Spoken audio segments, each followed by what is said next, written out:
Alam niyo ho ba na ang tanglad po ay pwedeng gawing tsaa? At kapag ginawa mo siyang tsaa, ano naman yung benepisyo na makukuha ng iyong katawan? Ito po at ituturo namin. Number 1. Relieving anxiety. Ano yung anxiety sa Tagalog? Marami kayong naririnig, nagkakamali.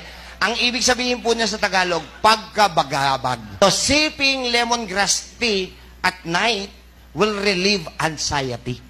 Next, ano pang kayang gawin ni lemongrass? Lowering cholesterol. Ang lemongrass ay nakakalusaw ng kolesterol sa loob ng katawan natin. So kung feeling nyo, mataas ang kolesterol nyo kasi kulang kayo sa pagpapaaraw, lemongrass tea will do the magic. Number 3. Preventing infection. Napakataas ng antibacterial and antivirus property po ng lemongrass. So pag umiinom kayo niyan at kung may bacterial infection kayo, mapapansin nyo kung kayo ay may sugat, mabilis gumagaling ang sugat. Bakit?